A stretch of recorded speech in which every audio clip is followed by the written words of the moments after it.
Little lunch of eggplant, potato, chickpea with sriracha yogurt sauce. That'll be for the rest of the week before I start meal prepping. Cooking our Thanksgiving meal, mashed sweet potatoes with ginger and coconut yogurt. Cranberries, of course. These are cookies I made yesterday for my dessert. This is vegan stock to do the stuffing. Bread is toasting. Brussels sprouts, and then tofu strips marinated with gravy.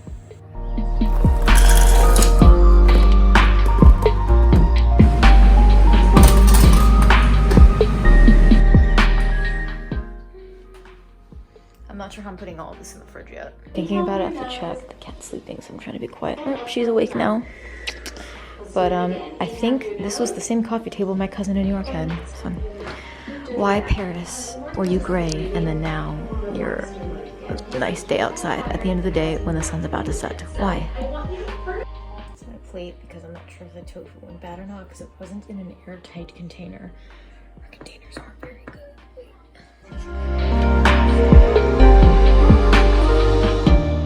Even a box. You're so cutie. Oh my goodness. Hi, sweetie.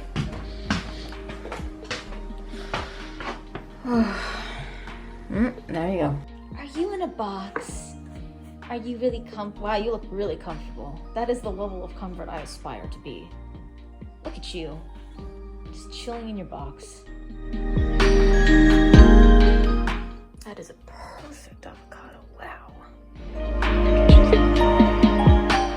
It's the end of the workday on Monday. I am very tired. I feel like I understand how parents must feel now when they finally get their children to sleep. I mean, I did work at a preschool when I was younger, so I do somewhat understand the feeling. This is different because this is like watching a little baby. Aren't you, little baby? Yuki?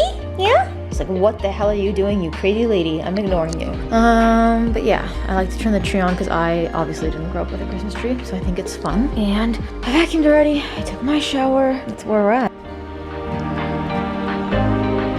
It is very interesting. I got into a discussion with this with a colleague today. I don't know.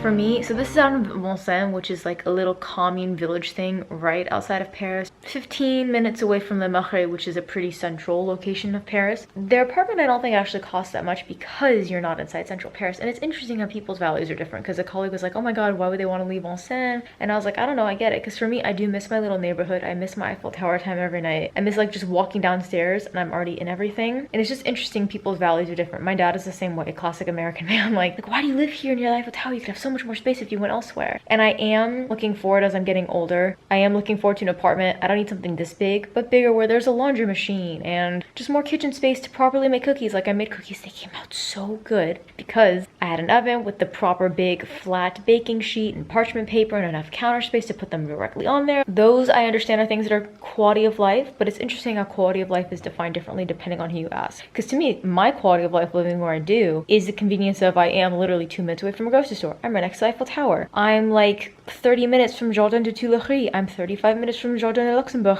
by foot. All of this is by foot, by walking. I'm 28 minutes, half an hour to Arc de Triomphe. Like, I'm so well located to so many things in Paris that it makes it really good to go meet people, which obviously is not happening right now because of how awful people have been. I don't know, it's all interesting. I realize that my time with the kitty over there in her chair is very limited, so I'm just trying to not do much. I film her during the day, but I'm tired, I'm busy. Like, you know, I gotta vacuum every single day because she has special dust allergies. I have to unplug everything because she thinks that it's like a rat's tail or something, so she'll try and chew it. Don't want the little kitty to get electrocuted. Feed her twice a day. Everything else is automatic. Litter box is automatic. Dry food's automatic. But she's like special medication I have to crush up for her. So that's been where we're at. I haven't left the apartment yesterday or today, and I probably won't leave the apartment tomorrow either. If the weather is okay on Wednesday, which is Christmas Day, I might go walk out to Bois de Vincennes because I've never seen it and I should see it while I'm here. Definitely don't need to go back to my apartment. I'll make it till I get home. And yeah, this has been a kind of nice staycation. I did get very upset and sad last night just because this is a very hard time of year for me. And it's very interesting. I had that now ex-friend tell me like, oh, if you're lonely, why don't you get a pet? Yeah, it's nice to have the cat around, but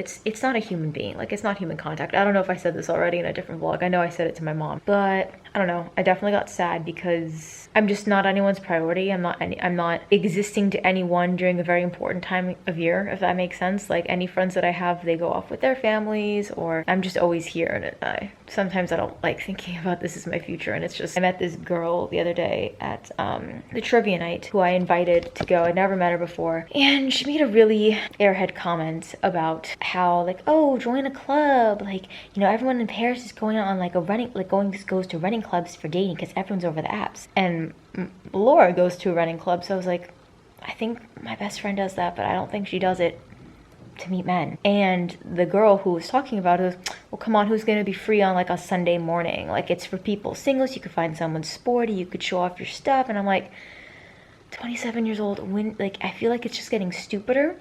And I spoke with my friend in Australia about this. I'm wondering if that really is Paris, but then it's not Parisians that are doing this, it's other expats. It's people from Colombia and Australia and like God knows where, the UK, I don't know. Anywhere, any place of people I've met, there's just a hyper fixation on it, which makes it very, very challenging because I don't think friendships should be based on gossiping about your personal life. That was a whole tangent. I don't know why I went into there. I guess I did want to say some of this, but I'm not really used to opening up and being personal on the vlogs. That's definitely my biggest struggle, like the hardest thing for me about living in France is that I've been here for over 3 years and I found one legit friend. Anything else is either phased out because they're not really friends, they're acquaintances, or people trying to F me over again, which is what just happened recently, which is quite annoying. Definitely was a little sad and lonely because I don't know, it gets, I remember when I was 22 in my cousin's apartment, well, she's kind of like my cousin, but in Chinatown, thinking how, I don't know why I have the camera that close, thinking how all I wanted was to just live in my little Parisian apartment, that's it. And it's interesting how when you build up the levels of hierarchy of like your needs, that you start to realize that you want more. And for me, it's not enough. Like, I need connections, and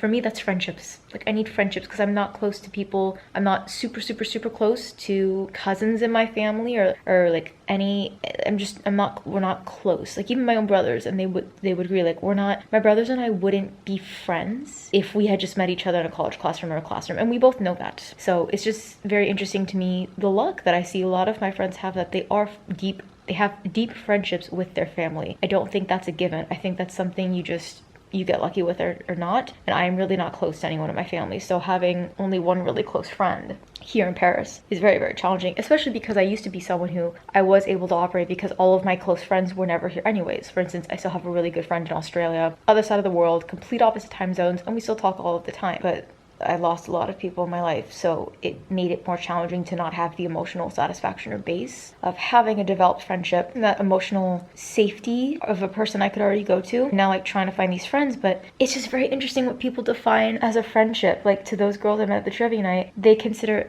it a friendship. To me, that's an acquaintance. Like, a friend to me is someone you go to when something's really bad, and someone you could count on, and someone you trust. It's not someone like you're meeting up for socialization. Anyways, that's been my struggle, and that's part of where I'm really sad, because it's very much a shame every time I muster up the courage to go out and make new friends again, something bad happens. And something bad happened again. It's not just like the little triggers of going out of constantly people just asking about private matters that I think are not warranted for someone you're meeting the first time. Again, maybe it's the way I was raised, maybe it's coming from DC. It's not the way to start talking to me. I'm an American living in Paris, for crying out loud. Ask me why I'm here. Let that be your first question. I completely forgot what I was saying. Anyways, because every time I try and like, I'm gonna go to trivia night, because now I'm like, okay, in the new year, I'm done with these stupid friendship dates. I'm done wasting money on coffee dates that never go anywhere, meals that never go anywhere. It's a waste of money. And I understand it is part of your European lifestyle, if you will say. And I know people from Europe get very offended when we group it together, but it is in Italy and Spain, France. In all of these countries, it is very cultural that you spend money to go socialize. To me, that's only worth it. Like, going with Laura, I obviously don't mind it. But spending money to invest time in someone that I don't have a concurrent relationship with, I don't want to invest fiscally in them either. Because I'm already trying to give them my time, and that's usually not even worth it. So, yeah. I'm gonna eat dinner now. Tomorrow will be very chill. I'll work, and then the end of the week, nobody's here because everyone's taking Christmas off. Wow, I made this a whole ass vlog. I spoke for 8 minutes. So that was a long update. I did want to make a little vlog. My intention was to do it while I was making cookies the other day, but I'm just too scared with the camera because she does jump on top of things, and she's been napping pretty solid since 1 today.